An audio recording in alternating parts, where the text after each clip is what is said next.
Hi, everybody. My name is Henry. I'm here from the Kent Invicta Chamber of Commerce. I'd firstly just like to welcome you all to Business Bites today. I'm very excited to be joined by Jill and Moira from Maximise Midlife Coaching, who are going to be delivering this session today. Finally, before we do get into the session, we are also joined by Tabitha Fox from Not Another Marketing Agency. Not Another Marketing Agency are proud to be sponsoring Business Bites today. How are you, Tabitha? Fine, thank you. Thank you for having us. Thank you, thank you. And without any more, I'm going to pass you over to Jill and Moira. So feel free to take it away. Thank you, Henry, and thank you everybody that is joining us today. It's really much appreciated that you're giving up your valuable time for this. And today we're going to be talking about mental health absenteeism. And I find that word very hard to say, so I'm glad I said it and kept my teeth in. Why you should act now, because it's such an important issue, as I'm sure everybody that's joining us are aware. So I'm just going to quickly introduce us. Jill, if you want to just move the slides. I'm Moira Doherty. I am an accredited coach and I've been an entrepreneur and had my own business for over 30 years, which makes me extremely old. But after COVID, I became really interested in mental health and why it was increasing. And in actual fact, it's become a little bit of an obsession of mine. And now it's all about working out how to support employers to improve their mental health policies in the workplace. And Jill is my co-director. Jill joined us earlier in the year. I got to know Jill just over a year ago. Jill is a specialist in employee benefits and managing EAPs. So Jill has got a really strong interest in mental health in the workplace too, and that is what her background is. Very much enthusiastic about this topic becoming resolved, really. After me. So, mental health absenteeism. Despite since COVID, it's really become into the foreground. Before COVID, it wasn't a topic that many people spoke about, but since COVID, it's a real hot topic in the workplace. And providing support is absolutely crucial. I know most employees are really on board with that and want to do the best for their colleagues.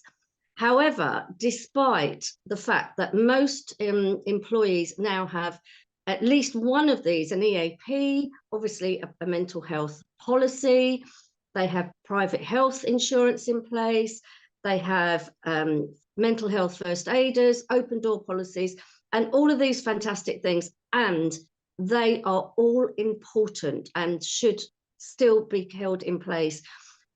Mental health in the workplace is still increasing. And it's becoming more of a more worry to the government because it is actually costing the ONS states the cost to the economy is now £56 billion a year. That is eye-wateringly high.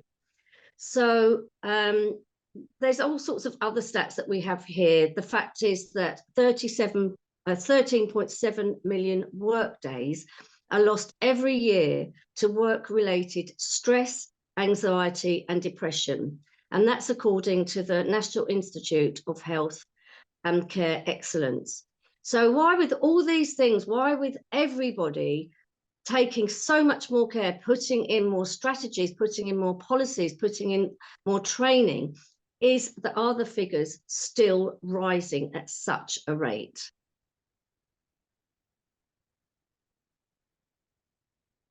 So what are the causes of poor mental health? They're numerous, and quite often they're not related to work at all, but the impact of poor mental health will hit you in the workplace because things build up. So it could be work-related stress, you could have at home, you could be really worried about watching the news, and in fact during COVID, I actually advised one of my family members to stop watching the news because she felt completely helpless, and it was really having a very bad effect on her mental health, you know, and I think being isolated with her husband didn't help as well. But financial stress, health stress, you know, life-changing moments. There's a lot of talk at the moment of people being in the sandwich generation. So they've got elder care responsibilities and problems. They've got childcare responsibilities, and it's all leading to a great deal of stress, which will impact the employee at work. And quite often when we talk to people, they say, well, we have an open door policy. We're a family firm. We're very concerned about our employees. They're part of a big family. And, you know, sometimes that's quite a big pressure on an individual, that they feel because of that environment, they don't feel that they've got the tools to go to somebody and say, I'm going to put my hand up. I'm not doing very well here. You know, my husband worked for the family business, and I was talking to him about this last evening, and he said to me, there is absolutely no way, if I was struggling at work, I would have ever talked to my uncle about it, ever. So, because I would have been letting him down, and he was struggling. So I think we just need to bear that in mind, that even if there is a culture of openness, it still requires additional tools for somebody to come forward, put their hands up and say, I need support. Men's mental health is something of particular interest to me, and I think it is a silent epidemic. There are many environments where men are, you know, the majority of the employee base, and they are finding it very difficult to come forward and admit to being to struggling. And the Office for National Statistics have done a study on this, and they maintain that 1 in 3 men admit to experiencing poor mental health at work. I was talking to a school friend of mine not so long ago, who is the people and culture director of a police force. I can't tell you which one it is. And she was telling me that she can't afford to put any kind of interventions in place in the workplace because they have so many officers off sick with stress. Now, I would say that that's an investment she absolutely does need to make, because it's not going to improve. They're just going to have worsening absenteeism, and they're not actually tackling the root cause of the problem. So I would say, you know, men do need to have different segmented approach to dealing with them specifically, and we use trainers that have a passion for dealing with men's mental health, because they recognise that it is an issue. And I did some suicide prevention training organised by my local authority, actually, about 6 months ago. And they detailed a statistic which horrified me, and I actually went and checked it out because I couldn't believe it. Because in the UK, more men over 50 die of suicide every year than of cancer, heart attack and stroke put together. And that is a very sobering thought. And what upsets me is that those men didn't feel that they had an avenue to talk to somebody and, you know, try to get to the root cause of their problems. So managing men's well-being at work is a cultural shift for the whole organisation. But it is well worth it. You know, if you could just save one person from taking that decision, surely it's going to be worth it. So the government, obviously, with it costing the economy 56 billion a year, which is staggeringly high. And I was listening to somebody on a campaign, on the election campaign, only this morning on one of the news programs, who was talking about mental health and supporting people in the workplace. So it is a very, very hot topic. But the government and other organisations recommend that employers act now. And so the HSE, towards the end of last year, November 2023, there was a report, because they commissioned Deloitte to do a big study about why was mental health, with still all these things in place, EAPs, mental health first aiders, open door policies, private health insurance, all of those things, which are important. Please don't think they're not important, because they absolutely are. But the HSE commissioned Deloitte to find out why, with all those things in place and more employers using those tools, was the mental health problem increasing. Why? What was the piece that was missing? And what the report showed was that it's having proactive rather than reactive policies and support in place is the key. So what does that mean? If you think to yourself, a lot of people, so as I've said, EAPs, mental health first aiders, and all of those other fantastic things, open door policies, they are all very important and should not be replaced in any way, shape or form. But they're all very passive, they're all reactive. They are all waiting for the person that is starting to struggle to make the first move.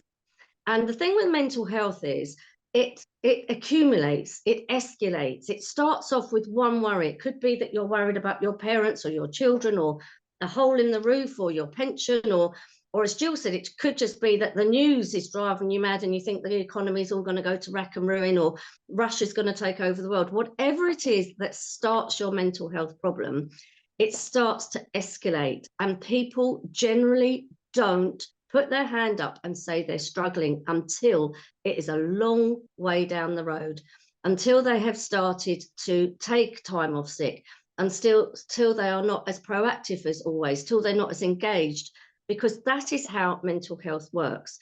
So having all these things in place, which, as I say, are very, very important, they are reactive and not proactive. So what is proactive early intervention mental health support? It's training somebody, people, whoever your whatever will work in your organization. It can be all your line managers, it can be all your directors, it can be the tea lady, it can be whatever will work in your organization, but to give them the skills, to give them the training to be proactive, to be able to spot the early signs of mental health in their colleagues, and not just think, oh, they're being grumpy at the moment, or God, they seem to be in a dream world, or they're always late, or whatever it is, or however mental health is manifesting itself, to spot that it is actually a serious mental health problem, and be able to be proactive and have that awkward conversation with their colleague, put an arm around them, obviously a metaphorical arm, because none of us are allowed to touch each other anymore. But anyway, but to put their arm around people and say, hey, what's the problem? And to be trained to do it, because having that awkward conversation is, let's face it, awkward. And most of us would rather chew our right arm off than say to somebody, are you struggling with your mental health? Because we just wouldn't do it. But it's important that there are people in place in the workforce that are trained, that are confident to have that conversation. And it's a life skill. It's not just training your managers or whoever it is to be able to have that awkward conversation about mental health. It is a life skill. Now, we're not saying that it's just about early intervention. You also need to provide whoever's going to be given these skills with toolkits for self-awareness and support, because effective signposting is also really, really important. We're not saying for one moment that we're expecting your employees to become psychologists or anything like that, because that's ridiculous. But it's being able to spot the early signs and being able to signpost the person to whatever they need to do, or support them in the way that they need to be. And often that means that the person that needs support becomes really far more engaged in the workplace, because that's where they're finding the support, where they might not be finding them at home.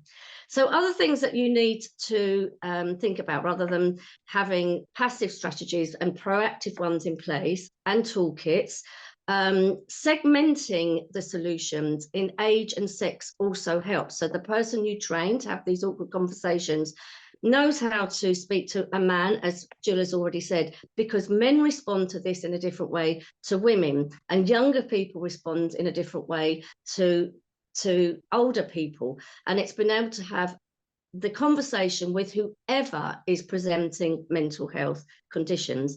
And it's also important that whatever you put in place, you have people that are trained to work with you.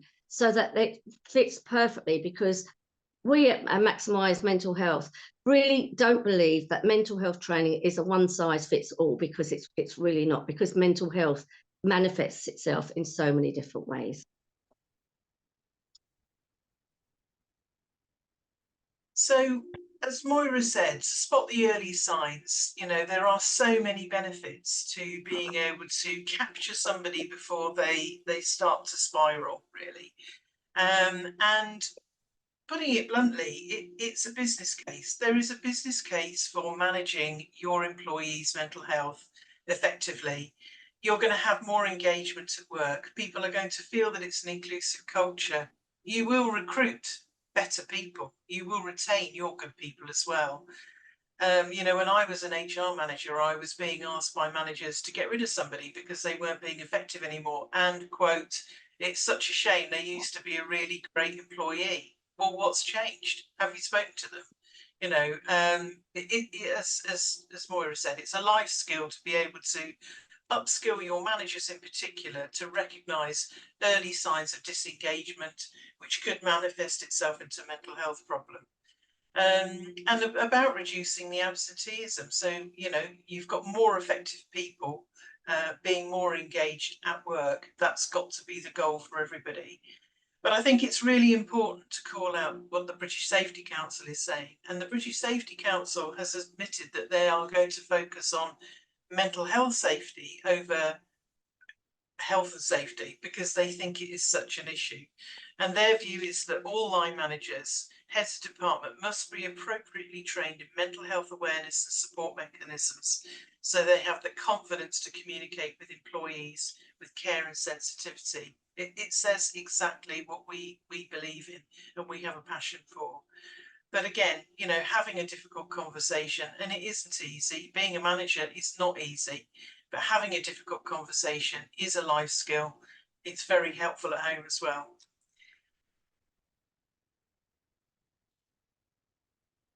So in summary, what the HSE, the government, all sorts of other big organisations that are out there to guide us and support everybody that has a business and employees that they're responsible for, is that as well as having all the reactive things in place, which, as we say, we personally believe are very, very important.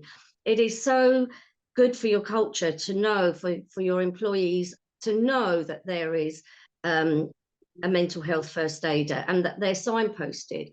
But again, as we say, you've got open door policies, and all of those things are so important and create such a nice workplace. But they are reactive, not proactive. And as we said, the HSE published in November 2023, it was a report by Deloitte, they commissioned Deloitte, that segmented training by sex and age then is proactive is the most effective way to overcome mental health problems in the workplace. So being proactive and segmenting it down and really just being more approachable early on when the problem is just starting to manifest itself, rather than being reactive once people are way down the road and taking time off work. Being early is far, far better. And the research, that same research also showed, which I think is brilliant when it's costing the economy so much, that for every £1 spent on segmented proactive training, there was a return of £5.30. That's pretty good going. That should be reducing that 56 billion by some. And the government research also shows that the average cost, so every time somebody has got so far down the road in mental health problems that they start to be off sick, it costs you as an employer £1,652. Now, we're not saying or trying to say that proactive early intervention mental health support helps everybody. It is not, nothing is in mental health is 100%, but it certainly goes a long way to stop a lot of problems escalating and developing into something more. And it is very, very important that now people in your organisation, whether it be line managers, site managers, whatever it is, your tea lady, your receptionist, whoever you think are the right people in your organisation to be trained to have these proactive skills so they can provide early intervention support. And that's us. Gosh, Jill, we've done it 5 minutes faster than our rehearsal this morning. Thank you. Perfect. Thank you both so much for that. We've now got some time for some questions, plenty of time for questions. So if you do have a question, feel free to unmute or write it in the chat, stick your hand up. That's perfectly fine. Anybody got any questions? Feel free to unmute if you do.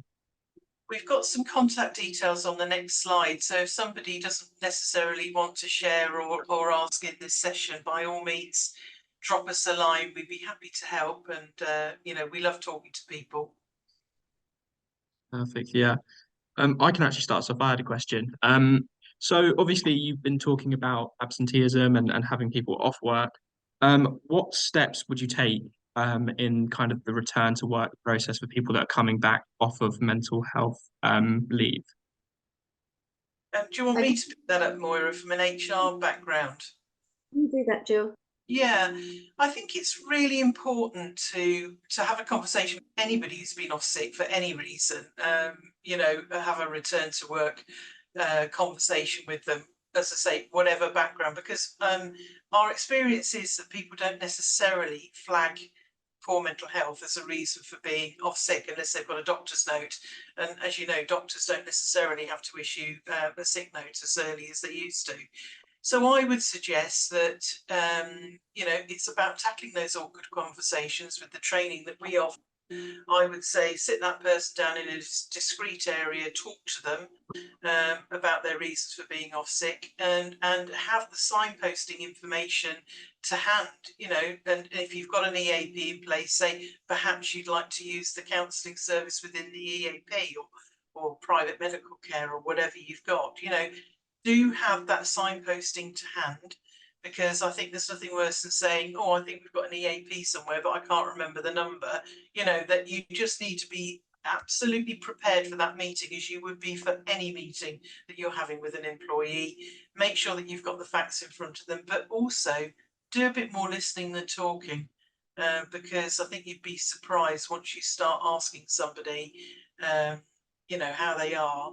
And keep it positive. You know, one of the things I learned from the suicide prevention course was to not say, you're not thinking of doing something stupid, are you? Because actually it's not a stupid thing for that person to do, you know, and to actually talk to people. But as I say, we're not training people to be psychologists. We're training them to be good listening pairs of ears and to have the appropriate signposting to hand.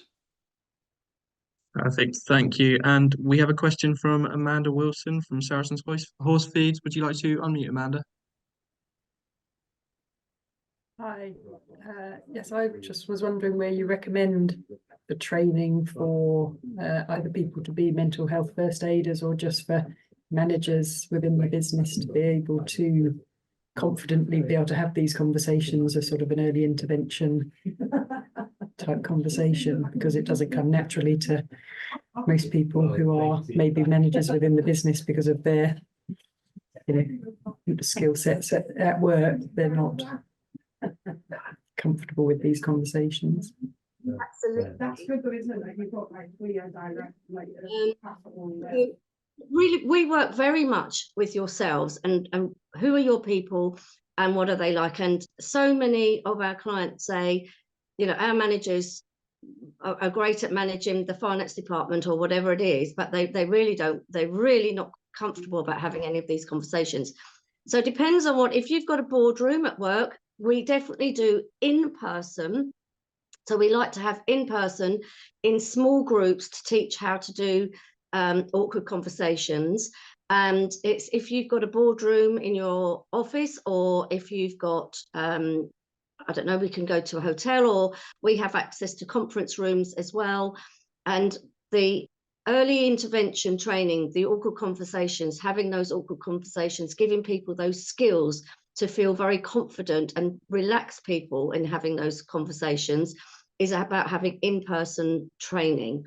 And then we treat everybody that's in that training. We only have maximum, we believe, other people might think something else, but we believe, or we have found, that a maximum of 10 people on a training is the most. And it's amazing when you're actually with other people and you relax your people. We deal with everybody individually. Then managers do start to say, actually, I've got no idea how to speak to, I've got a young so-and-so in my, he's only 20. I don't know how to speak to him. I can't relate to him. I can't relate to anything. And then we teach them how to have those conversations. And so basically the answer to your question is wherever you feel is best. We normally think it's better to have small groups to learn how to have awkward conversations, because if you're only learning it on yourself and then you actually go to speak loudly to somebody, you go, oh, I still can't do it. But if you learn to do it in small groups and you have role plays and things like that, then you'd be amazed at how much progress people make. And it becomes a life skill. It means that afterwards they think, God, I think I know how to talk to my teenager now about this, or I know how to speak to whatever, my mother about that awkward conversation, that she's not as independent as she thinks. So it is teaching them a life skill, but we work with you. We always say, where would you think your colleagues, your colleagues, you know who they are, you know what they're like, and what sort of environment do you think they would thrive in best to learn this? Mental health first aider courses are quite different. They're more off the shelf. They're more what we call off the shelf training. So there's lots of people. We provide mental health first aid training courses as well, but they're all very much the same. They've got a guidance, and they're mental health first aid training is a training. You can do it in person or you can do it online, and they're given the same training. It's the same training throughout, no matter where you get that training from. And at the end of it, they get a certificate and they have a toolbox that they can go to. And I think as well, Amanda, you'd be surprised by who would want to be a mental health champion in your organisation. So we could help you with marketing that. And Moira touched on it earlier. I worked somewhere where we had a receptionist who, if she was in a good mood, everybody in the building was in a good mood, because bless her, she was on a floor on her own. Everybody worked upstairs. And we got her involved with becoming a mental health first aider, and she was brilliant at it, actually, because she wanted to be engaged and involved with the business.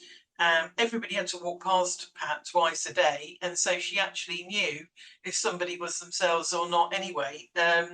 So you would be surprised who would want to be in, but I think also it's a really good skill for managers to have, because as Moira said, they may be good in their function, but not necessarily good at managing people. Perfect. Thank you. And we have time for one more question. We've got a question from Barbara. I don't know if they may have already answered a couple of points from your question, but did you want to unmute and ask?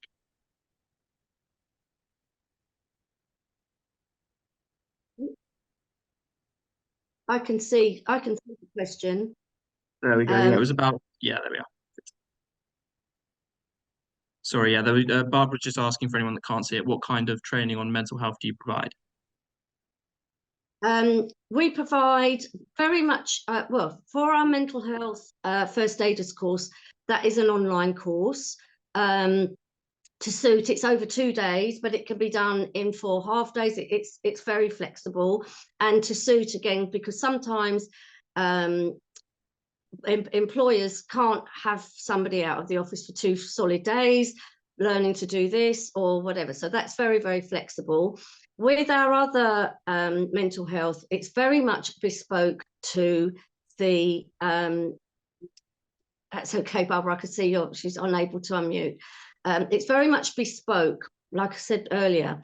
Mental health training, mental health is not, it's not like having a cold where you have a snotty nose and a cough or whatever it is. Mental health manifests itself in so many different ways. And so does it. So it's really important, we think, to provide bespoke training. So we would come and speak to you. What is going to work for you? What are the things that are manifesting themselves in your workplace? What are your line managers, whoever it is that you want trained, what are they saying? And then we create something that is right for you. Like I said, the mental health first aiders course is what it is, no matter where you buy that from, it's the same. But we believe mental health training should be created for you and your needs and your employees. So we would have a chat with you. We would love to have a chat with you, Barbara. We're going to put our details up in a moment, and just to see what it is that you're looking for.